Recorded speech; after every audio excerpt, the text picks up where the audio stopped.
ఉన్న బంగారాన్ని విడిపించి ఆ రోజు ఆన్లైన్ రేటుకే మేము కొంటాం. Sharma gold company. నమస్కారం, వెల్కమ్ టు సుమన్ టీవీ. నేను గీతాంజలి. 2025వ సంవత్సరం వచ్చేసింది. మరి ద్వాదశ రాశుల్లో జన్మించిన వారి జాతక ఫలితాలు ఏ విధంగా ఉండబోతున్నాయి? మెరుగైన ఫలితాల కొరకు ఎటువంటి పరిహారాలు వారు చేసుకోవాలి? మంచిగా ఉన్న రాశులు ఏవి, అంటే మంచి ఫలితాలను ఇచ్చేటువంటి రాశులు ఏ ఉన్నాయి, అలాగే చెడు ఫలితాలు ఏ రాశులు వారు అందుకోబోతున్నారు, ఈ వివరాలన్నీ ఇవాళ వీడియోలో నేను మీకు వివరిస్తాను. వివరించేందుకు ప్రస్తుతం మనతో పాటు ఉన్నారు ప్రముఖ జ్యోతిషులు బ్రహ్మశ్రీ నందిబట్ల శ్రీహరి శర్మ గురువు గారు. వారితో మాట్లాడదాం. గురుగారు నమస్కారం అండి. వాగర్థ వివ సంపృక్తౌ వాగర్థ ప్రతిపత్తయే జగతః పితరౌ వందే పార్వతీ పరమేశ్వరౌ. సదాశివ సమారంభాం శంకరాచార్య మధ్యమాం అస్మదాచార్య పర్యంతం వందే గురు పరంపరాం. ఆదిత్యాయ చ సోమాయ మంగళాయ బుధాయ చ గురు శుక్ర శనిభ్యశ్చ రాహవే కేతవే నమః. శృంగేరి జగద్గురు పీఠాధిపతులకి, కంచి పీఠాధిపతులకి నమస్కారములు తెలియజేసుకుంటూ కార్యక్రమాన్ని ప్రారంభిద్దాం. వీక్షించేటువంటి సుమన్ టీవీ ప్రేక్షకులకి గమనిక, ఇప్పుడు మనం చెప్పుకోబోయేటువంటి రాశి ఫలాలు ఏవైతే ఉన్నాయో అవన్నీ కూడా ఆంగ్ల నూతన సంవత్సర గమనాన్ని దృష్టిలో పెట్టుకుని జనవరి 1వ తారీఖు నుంచి డిసెంబర్ 31వ తారీఖు వరకు మాత్రమే ఉన్నటువంటి గ్రహాల స్థితిగతులను బట్టి వివిధ రాశుల వారికి ఏ విధంగా ఉండబోతుందో తెలుసుకుందాం. మనకు సాంప్రదాయానుసారంగా వచ్చేటువంటి ఉగాది నుంచి ప్రారంభమయ్యే రాశి ఫలితాలని, అనగా వచ్చే విశ్వావసునామ సంవత్సరానికి సంబంధించి ఉగాది ప్రారంభమయ్యడానికి అంటే ముందుగా మళ్ళీ ఆ యొక్క ఉగాది సందర్భంగా మళ్ళీ వివిధ రాశుల వారికి సంబంధించి రాశుల ఫలితాలు ఇవ్వడానికి ప్రయత్నం చేస్తాను. కాబట్టి ఇటువంటి దాంట్లో ప్రపంచమంతా అంగీకరిస్తున్నటువంటిది 2025 నూతన సంవత్సరం.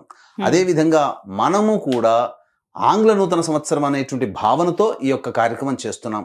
అదే ఉగాది నాడైతే మార్చి 29వ తారీఖు నుంచి మళ్ళీ 2026-28 వరకు ఉండేటువంటి గమనం వరకు ఉండేది చెప్పేటువంటిది. అవి మనం మరియు వీడియోలో తెలియజేసుకుందాం. అదే అడగబోతున్నాను గురుగారు. అంటే సాధారణంగా ఒకటే ప్రశ్న అడుగుతారు, ఉగాది కదా అసలు చెప్పాలి జాతక ఫలితాలు అనేవి, ఈ లోపు ఏంటి అంటే ఒక సాంప్రదాయంగా అది కొనసాగిపోతుంది. అంటే మనకేమని చెప్పబడింది అంటే, ధర్మం ఏం చెప్పబడింది శాస్త్రంలో అంటేనమ్మా, ప్రపంచమంతా ఏది ఒక విషయం గురించి ఒక తాటి మీద ఉంటుందో అది ధర్మమే కూర్చుంటుంది, శాస్త్రమే కూర్చుంటున్నాం. ఇక మరి ద్వాదశ రాశుల వారి జాతక ఫలితాలు తెలుసుకుందాం. ముందుగా గ్రహస్థితులు ఏ విధంగా ఉన్నాయో తెలియచేస్తారా? జనవరి 1, 2025 నుంచి. ఇక గ్రహస్థితిలోకి గనక గమనించుకున్నట్లయితే ముఖ్యంగా గురువు 9th మే వరకు కూడాను ఈ వృషభ రాశిలో సంచారం చేస్తున్నాడు. 9th మే నుంచి మిథున రాశిలోకి సంచారం, 9th మే నుంచి సెప్టెంబర్ 27వ తారీఖు వరకు. ఇక సెప్టెంబర్ 28 నుంచి నవంబర్ 11వ తారీఖు వరకు కర్కాటక రాశిలో. ఇక నవంబర్ 12వ తారీఖు నుంచి డిసెంబర్ 28 వరకు కర్కాటక రాశిలోనే వక్రీకరించే స్థితి పొంది ఉండడం. ఇక శని భగవాన్ల వారిని కనుక చూసుకున్నట్లయితే 15 ఏప్రిల్ వరకు కుంభరాశిలో సంచారం చేస్తున్నారు. 16 ఏప్రిల్ నుంచి అక్టోబర్ 9వ తారీఖు వరకు మీనరాశిలో సంచారం. ఈ మధ్య కాలంలో జూలై 8వ తారీఖు నుంచి వక్రీకరించి మీనరాశిలోనే సంచారం చేస్తున్నాడు. అలాగే అక్టోబర్ 10వ తారీఖు నుంచి కుంభరాశిలో సంచారం చేస్తూ వక్రీకరించి కుంభరాశిలో, నవంబర్ 26వ తారీఖు నుంచి వక్రత్యాగము శని భగవాన్ల వారు చేస్తున్నారు. ఇక రాహుకేతులు కనుక చూసుకున్నట్లయితే 15 మే వరకు కేతువు కన్యలో మరియు రాహువు మీనరాశిలోకి, అలాగే 16 మే నుంచి సింహరాశిలో కేతువు, అలాగే కుంభరాశిలో 16 మే నుంచి రాహుగ్రహ సంచారం జరుగుతుంది. ఇక్కడ గమనించుకున్నట్లయితే ఇక్కడ వీక్షించేటువంటి ప్రేక్షకులకు అందరికీ తెలియజేయాల్సినటువంటి అంశం ఏంటంటే, ముఖ్యంగా అందరూ ఈ ద్వాదశ రాశుల గురించి రాగానే అందరూ ఆలోచించేటువంటిది ముఖ్యంగా శని దోషం, ఏలినాడు శని, అష్టమ శని, అర్ధాష్టమ శని, కంటక శని, యోగ శని, ఈ శని దోషాలు. అయితే ఇక్కడ 15 ఏప్రిల్ వరకు శని కుంభరాశిలో సంచారం చేస్తూ 16 ఏప్రిల్ నుంచి మీనరాశిలోకి సంచారం చేస్తున్నా, ఈ యొక్క జూలై 8 నుంచి మీనరాశిలోనే సంచారం చేస్తూ వక్రీకరించినటువంటి కారణం చేత మళ్ళీ ఈ కుంభరాశి ఫలితాన్ని ఇస్తాడు. అక్టోబర్ 10న కుంభరాశిలోనే వక్రీకరించి ఉన్నటువంటి స్థితిగతుల చేత ఏమవుతుంది, మళ్ళీ మకర రాశి ఫలితాన్ని శని భగవానులు ఇస్తారు. కాబట్టి అర్థం చేసుకోవాల్సినటువంటి అంశం ఏంటంటే, ఎవరికి కూడాను ఈ సంవత్సరం శని భగవానుడు యోగదాయకంగా పూర్తిగా లేడు. 12 రాశుల వారికి అష్టమ శని, అర్ధాష్టమ శని, కంటక శని, యోగ శని, దాంపత్య శని, ఈ రాశుల ఈ యొక్క దోషాల శని దోషాలు ఏదో ఒక సందర్భంలో కొన్ని నెలల పాటు అందరూ రాశుల వారు అనుభవించాల్సిందే తప్ప ఇక్కడ ప్రత్యామ్నాయము లేదు. కాబట్టి ఇక కుంభరాశి వారికి ఏలినాటి శని వెళ్ళిపోతుందని సంతోషం కానీ, ఈ యొక్క సంబంధించి మకర రాశి వారికి ఏలినాటి శని వెళ్ళిపోతుందని సంతోషం కానీ, లేకపోతే కర్కాటక రాశి వారికి అష్టమ శని దోషం పోతుందని కానీ భావించాల్సిన అవసరం లేదు. వృశ్చిక రాశి వారికి అర్ధాష్టమ శని దోషం పోతుందని కూడా భావించాల్సిన అవసరం లేదు. ఎందుకంటే శని మళ్ళీ రుజుమార్గంలో వెళ్ళి మళ్ళీ వక్ర మార్గం చేత వక్రగతిన సంచారం చేస్తున్నటువంటి కారణం చేత 12 రాశులు శని ప్రభావానికి గురవుతాయి. కాబట్టి ఈ సంవత్సరం అన్ని రాశుల వారు శని దోష పరిహారములు ఖచ్చితంగా చేసుకోవలసినదే, అందులో సందేహం లేదు.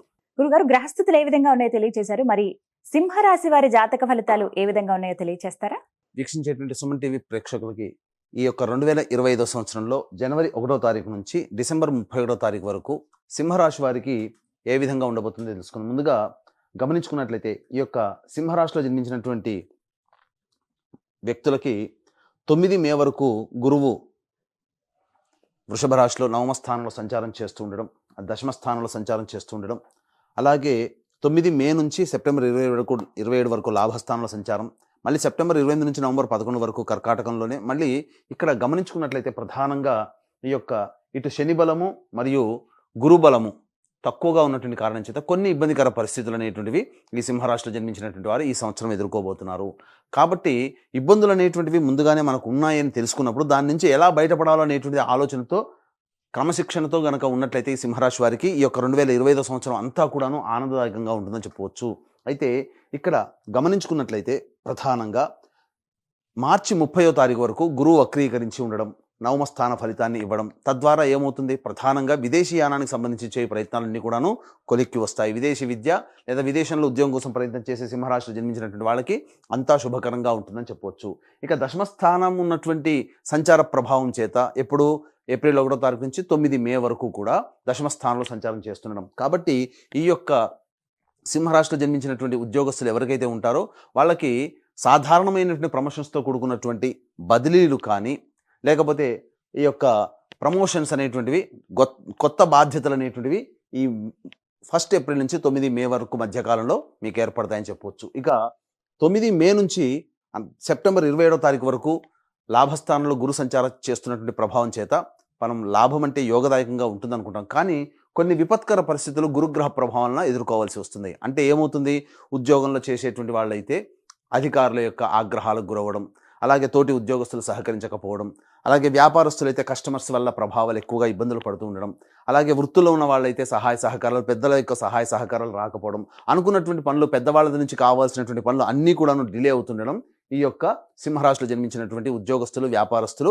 కుల వృత్తుల్లో ఉన్న వాళ్ళు గమనించవచ్చు. ఇక ప్రైవేట్ రంగంలో ఉన్నటువంటి వాళ్ళకైతే కూడా సాధారణంగా ఉద్యోగం కోసం ఎక్కువగా ప్రయత్నం చేయాల్సి వస్తుంది. నిరుద్యోగస్తులు బాగా కష్టపడితే తప్ప ఉద్యోగాన్ని సంపాదించుకోలేనటువంటి పరిస్థితి. సాధారణమైనటువంటి ప్రమోషన్స్తోనే ఈ యొక్క సింహరాశిలో జన్మించినటువంటి ఉద్యోగస్తులు ఉంటారని చెప్పవచ్చు. ఇక గమనించుకున్నట్లయితే ప్రధానంగా ఈ యొక్క శని ప్రభావం, శని 15 ఏప్రిల్ వరకు కుంభరాశిలో సంచారం చేస్తూ 16 ఏప్రిల్ నుంచి శని భగవానుల వారు అక్టోబర్ 9 వరకు మీనరాశిలో సంచారం చేస్తున్నాడు. కాబట్టి ఈ యొక్క సప్తమ శని నుంచి అష్టమ శని దోష ప్రభావం అనేటువంటిది 16 ఏప్రిల్ నుంచి ఈ యొక్క సింహరాశి వారికి ఏర్పడబోతుంది. అయితే అష్టమ శని దోషం వల్ల చాలా ఇబ్బందులు అనేటువంటివి ఉంటాయి. కానీ ఎక్కువ కాలం ఉంటుందంటే జూలై 8వ తారీఖు నుంచి మళ్ళీ వక్రీకరించి స్థితి పొంది ఉండడం, మళ్ళీ సప్తమ శని ప్రభావాన్ని కలిగి ఉండడం, తర్వాత అక్టోబర్ 10న కుంభరాశిలో సంచారం చేస్తూ వక్రీకరించి స్థితి పొంది ఉండడం, అక్టోబర్ 10వ తారీఖు నుంచి నవంబర్ 26వ తారీఖు వరకు ఉన్నటువంటి సమయం ఏదైతే ఉంటుందో ఈ యొక్క సింహరాశిలో జన్మించినటువంటి వారికి శని అనుకూలంగా ఉండేటువంటి సమయం ఈ సమయం మాత్రమే. మిగతా సమయంలన్నీ కూడాను ఇబ్బందికర పరిస్థితులు అనేటువంటి సింహరాశి వారికి గోచరమవుతున్నాయి. కాబట్టి మీరు ఏదైనా కానీ కింది వాళ్ళ సహాయ సహకారాలు కానీ, శని బలం ఉండి అనేక రకాలైనటువంటి అవకాశాలు ఏవైనా కావాలనుకునేటువంటి వాళ్ళు ముఖ్యంగా ఈ సంబంధించినటువంటి అక్టోబర్ 10 నుంచి నవంబర్ 26 మధ్యకాలంలోనే మీకు యోగదాయకంగా ఉంటుందని చెప్పవచ్చు. ఇక కేతువు ఎప్పుడైతే రాశిలోకి ప్రవేశం చేసి 16 మే నుంచి ప్రవేశం చేస్తాడో, అలాగే సప్తమ స్థానంలో రాహు ప్రభావం ఉంటుందో, ముఖ్యంగా చేసేటువంటి ప్రతి పనులు కానీ, ఎదుటి వాళ్ళ నుంచి సహాయ సహకారాలు పొందేటువంటి స్థితిగతులు కానీ 16 మే నుంచి కొంత తగ్గుముఖం పడతాయి. జీవిత భాగస్వామి, వ్యాపార భాగస్వాములతో పొరపచ్చాలు వచ్చే అవకాశం ఈ యొక్క సింహరాశిలో జన్మించినటువంటి వారికి 16 మే తర్వాత ఉంది. కాబట్టి జాగ్రత్తలు పాటించండి. ముఖ్యంగా ఈ రాశిలో జన్మించినటువంటి రాజకీయ ప్రముఖులు ఎవరైతే ఉంటారో వారు ప్రజాదరణ కోల్పోయే అవకాశాలు ఉంటాయి. కాబట్టి జనరంజకంగా ప్రజలకి అభిప్రాయం మేరకు నడుచుకోవడం ద్వారా మీ యొక్క సొంత అభిప్రాయం కంటే కూడా ప్రజాభిప్రాయాన్ని దృష్టిలో పెట్టుకుని రాజకీయ రంగంలో ఉన్నటువంటి వాళ్ళు గనక చేసినట్లయితే తప్పకుండా చాలా మటుకు ప్రజల యొక్క ఆదరణ పొంది దోషములు తగ్గుతాయని చెప్పవచ్చు. ముఖ్యంగా ఏదైతే గొప్ప పదవి కానీ లేకపోతే గొప్ప బాధ్యతలు కానీ ఆశిస్తుంటారో కొంత నిరాశ పడక తప్పదు అని చెప్పవచ్చు. ఇక ఈ యొక్క సింహరాశిలో జన్మించినటువంటి కళారంగంలో ఉన్నటువంటి వారు సినీ రంగము, టీవీ రంగము, అలాగే electronic and printing media, social media, ఇటువంటి రంగంలో నాటక వృత్తులు, సంగీతము, సాహిత్యము, సంబంధించినటువంటి నాటకాలు, వీటన్నిటిలో నాట్యములు, వీటన్నిటి వృత్తుల్లో అనగా కళారంగంతో సంబంధం ఉన్నటువంటి అన్ని వృత్తుల్లో ఉన్నటువంటి వాళ్ళకి ఆదాయం అంతంత మాత్రంగా ఉంటుంది. వచ్చిన ప్రాజెక్టులన్నీ దగ్గర దాకా వచ్చి వెనక్కి వెళ్ళిపోతాయి. అయితే చెప్పిన విధంగా అక్టోబర్ 10 నుంచి నవంబర్ 26 మధ్య కాలంలో మాత్రం మీరు సంవత్సరం అంతా ఇబ్బంది పడుతున్నటువంటిదంతా ఈ అక్టోబర్ 10 నుంచి నవంబర్ 26 మధ్య కాలంలో ఉన్నటువంటివి మీకు తొలగిపోతాయి అని చెప్పవచ్చు. ఇక గమనించుకున్నట్లయితే ప్రధానంగా ఈ యొక్క సంబంధించినటువంటి విద్యార్థులు బాగా కష్టపడితే తప్ప ఫలితాన్ని పొందలేనటువంటి పరిస్థితి. గురుగ్రహ ప్రభావము మనకు ఈ యొక్క సింహరాశిలో జన్మించినటువంటి వారికి సెప్టెంబర్ 27వ తారీఖు మే 9 నుంచి సెప్టెంబర్ 27వ తారీఖు మధ్య కాలంలో అనుకూలంగా లేని కారణం చేత కొన్ని ఇబ్బందికర పరిస్థితులు. కాబట్టి విదేశీయానం విదేశీ ప్రయత్నం చేసేటప్పుడు ఆచితూచి స్పందించండి. దైవానుగ్రహాన్ని పెట్టుకొని ఈ మే 9 నుంచి సెప్టెంబర్ 27 మధ్య కాలంలో కనుక మీరు ప్రయత్నం చేస్తే అనుకున్న విధంగా విదేశీయానము చేయవచ్చు. పరీక్షలలో కూడా ఎక్కువగా కష్టపడాలి. పోటీ పరీక్షలు మే 9 నుంచి సెప్టెంబర్ 27 మధ్య కాలంలో ఉన్నట్లయితే మీరు అంచనా వేసుకున్నటువంటి పోరాటం కంటే కూడా ఎక్కువగా పోరాడితే తప్ప మీరు అనుకున్నటువంటి ఫలితాలు పొందలేకపోతారు. జ్ఞాపక శక్తి కొంత తక్కువగా ఉండే అవకాశం ఉంది. కాబట్టి ధ్యానం అలవాటు చేసుకునే ప్రయత్నం చేయండి. అయితే మే 9 లోపల ఏవైతే పోటీ పరీక్షలు ఉంటాయో వాటిట్లో మాత్రం మీరు సంపూర్ణమైనటువంటి విజయాన్ని పొందుతారని చెప్పవచ్చు. ఇక ఈ యొక్క సింహరాశిలో జన్మించినటువంటి రైతులకైతే ప్రధానంగా గమనించుకున్నట్లయితే 2 పంటలు అనేటువంటివి సాధారణమైనటువంటి లాభాలు అనేటువంటివి పొందుతారు. కాబట్టి అత్యాశకు పోయి కొత్త పంటలు వేయడం లేదా కమర్షియల్ పంటలు వేయడం తద్వారా ఉన్న లాభం కంటే నష్టం ఎక్కువగా వచ్చే అవకాశం ఉంది. కాబట్టి తెలిసిన పంటలోనే మీరు పూర్వం వల్లనే మీరు వేసుకున్నట్లయితే ఈ యొక్క సంవత్సరం కొంతవరకు మీరు కష్టాలు నష్టాల నుంచి బయటపడవచ్చు అని చెప్పవచ్చు. అయితే ప్రధానంగా డబ్బులు అనేటువంటిది ఈ మే 9 నుంచి సెప్టెంబర్ 27 మధ్య కాలంలో ఎవరికి అప్పుగా ఇవ్వకండి. లేదా రాని బాకీలు వసూలు కావడం కోసం చాలా కష్టపడాల్సి వస్తుంది. ఈ యొక్క సందర్భంగా మీకు గమనించుకున్నట్లయితే ప్రధానంగా ధనానికి సంబంధించినటువంటి ఏవైతే ఉంటాయో అవి ప్రధానంగా సెప్టెంబర్ 28 నుంచి నవంబర్ 11 మధ్య కాలంలో పుణ్యక్షేత్ర సందర్శనము కానీ లేకపోతే ఎన్జిఓ కార్యక్రమాలకి మీ డబ్బు వినియోగిస్తుంటారు. అంటే సేవా దృక్పథంతో మీ యొక్క డబ్బులు ఖర్చు అవుతాయని చెప్పవచ్చు. ఇక గమనించుకున్నట్లయితే ఈ యొక్క ప్రధానంగా మళ్ళీ నవంబర్ 12 నుంచి డిసెంబర్ వరకు కూడా కర్కాటకంలో వక్రీకరించినటువంటి కారణం చేత మే 9 నుంచి సెప్టెంబర్ 27 మధ్య కాలంలో ఎలాంటి పరిస్థితులు ఉంటాయో నవంబర్ 12 నుంచి డిసెంబర్ 28 వరకు కూడాను అలాంటి పరిస్థితులే మీకు ఉంటాయని చెప్పవచ్చు. ఇక ముఖ్యంగా గమనించుకున్నట్లయితే ఉద్యోగస్తులు నిరుద్యోగస్తులు కానీ ఉద్యోగం లభించడం కోసం ఏ సమయంలో మీరు ప్రయత్నం చేయాలి. ఆల్రెడీ ఉద్యోగం చేస్తుంటారు, కొత్త ఉద్యోగం కోసం ప్రయత్నం చేస్తున్నట్లయితే ఏ సమయంలో ప్రయత్నం చేస్తే లాభసాటిగా ఉంటుంది, అనుకున్నటువంటిది ఉద్యోగం లభిస్తుంది అంటే కొన్ని విషయాలు మీకు తెలియజేస్తాను. ప్రధానంగా జనవరి 11 నుంచి ఫిబ్రవరి 11 మధ్య కాలంలో అద్భుతమైన కాలము, నూతన ఉద్యోగ ప్రాప్తి అనేటువంటిది లభిస్తుంది. లేదా కొత్త ఉద్యోగం కోసం ప్రయత్నం ఈ సమయంలో చేస్తే చాలా బాగుంటుంది. అలాగే ఇంకొక సమయం ఏంటంటే మే 13 నుంచి జూన్ 14 మళ్ళీ జూలై 15, మే 13 నుంచి జూలై 15 మధ్య కాలము అద్భుతమైనటువంటి సమయం. ఈ సమయంలో కూడా మీరు కొత్త ఉద్యోగం కోసం ప్రయత్నం చేయొచ్చు. నిరుద్యోగస్తులకి ఈ యొక్క మే 13 నుంచి జూలై 15 మధ్య కాలంలో ఉద్యోగం లభించే అవకాశం ఉంటుంది. ఇక మళ్ళీ ఎప్పుడు ఉంటుంది మళ్ళీ ఈ సంవత్సరంలోనంటే అక్టోబర్ 16 నుంచి నవంబర్ 15 మధ్య కాలంలో మీరు ఏదైతే కొత్త ఉద్యోగం కోసం ప్రయత్నం చేస్తారో కొత్త ఉద్యోగంలో మీరు రాణించేటువంటి అవకాశం ఉంటుంది. ఇక ప్రధానంగా ఎఫ్ఎంసీజీ రంగము, ఫుడ్ సంబంధించినటువంటిది, జనరల్ స్టోర్స్, రెస్టారెంట్ బిజినెస్, విద్యాలయ సంస్థలు నడిపేటువంటి వాళ్ళు, అలాగే జ్యువెలరీ రంగంలో ఉన్నటువంటి వారు, పూజా స్టోర్సు, పండ్ల వ్యాపారస్తులు, పికిల్ అనగా కర్రీ పాయింట్ నడుపుకునేటువంటి వాళ్ళు, తీర్థయాత్రలు చేసేటువంటి వాళ్ళు, ఇట్లాంటి వ్యవహారం, సూపర్ మార్కెట్ నడిపేటువంటి వాళ్ళు, ఎవరైతే ఫుడ్కు సంబంధించినటువంటి వ్యవహారంలో ఉన్నట్టున్నారో వాళ్ళు ఏదైనా వ్యాపార విస్తరణ చేయాలి అనుకున్నప్పుడు మీరు జనవరి 1 నుంచి మే 9వ తారీఖు లోపలనే మీరు ప్రయత్నాలు ప్రారంభించండి. తత్ఫలితంగా మీరు ఆ మే 9 తర్వాత చేసే ప్రయత్నాలన్నీ కూడాను మందకొడిగా సాగుతాయి. లాభం కంటే కొంత నష్టం కూడా చవి చూడాల్సి వస్తుంది. కాబట్టి మే 9 లోపలనే, జనవరి 1 నుంచి మే 9 లోపలనే ఈ రంగంలో ఈ వృత్తుల్లో ఉన్నటువంటి వాళ్ళు తప్పకుండా ప్రయత్నం చేస్తే మీరు అభివృద్ధి బాటలో ఉంటారని చెప్పవచ్చు. ఇక చర్మ సంబంధమైనటువంటి చర్మ సంబంధమైనటువంటి వ్యాపారస్తులు, స్టీల్ వ్యాపారస్తులు, ఐరన్తో వ్యాపారం చేసేటువంటి వాళ్ళు, ఎడిబుల్ ఆయిల్స్, అలాగే సంబంధించి ఆటో ఆయిల్స్ రంగంలో ఉన్నటువంటి వాళ్ళు, ఐరన్తో ఉన్నటువంటి ఏ వృత్తిలో ఉన్నటువంటి వాళ్ళైనా కానీ ప్రధానంగా అక్టోబర్ 10 నుంచి నవంబర్ 26 మధ్య కాలంలో ఉన్నటువంటి సమయం అద్భుతంగా ఉంటుంది. ఈ సింహరాశిలో జన్మించినటువంటి వారికి నూతన ప్రయత్నాలు అనేటువంటి చేయకుండా ఉండడమే మేలనేటువంటి విషయాన్ని గమనించుకోవాలి. ఈ యొక్క సింహరాశిలో జన్మించినటువంటి వారికి ప్రధానంగా మే 9వ తారీఖు లోపల లాయర్లుగా ఉన్నటువంటి వాళ్ళకి ప్రమోషన్స్ అనేటువంటివి ఉంటాయి, పదవి లభిస్తుంది. అలాగే రియల్ ఎస్టేట్ రంగంలో ఉన్నటువంటి వారు కొత్త ప్రాజెక్టులు చేపట్టకపోవడమే చాలా మంచిది అనేటువంటి విషయాన్ని గమనించుకోవాలి. ఉన్న ప్రాజెక్టుని కంటిన్యూ చేసుకుంటూ ఏదైనా కానీ అభ్యంతరంగా ఇంకా నిరభ్యంతరంగా చేయాలి, తప్పదు, గత్యంతరం లేని పరిస్థితుల్లో వ్యాపార విస్తరణ చేయాలని అంటే ఎక్కువ డబ్బుని అప్పుగా తెచ్చి మాత్రం చేయకండి. ఉన్న దాంతోనే మీరు సర్దిపుచ్చుకునే విధంగా ఈ సంవత్సరం గడుపుకున్నట్లయితే సింహరాశిలో జన్మించినటువంటి రియల్ ఎస్టేట్ వ్యాపారస్తులు, లాయర్ సంబంధించినటువంటి వాళ్ళు, మైనింగ్ వ్యాపారస్తులు, వీళ్ళందరూ కూడా ఎలక్ట్రికల్ అండ్ ఎలక్ట్రానిక్స్ రంగంలో ఉన్నటువంటి వారు వీళ్ళందరికీ కూడాను యోగదాయకంగా ఉంటుంది. ఎప్పుడు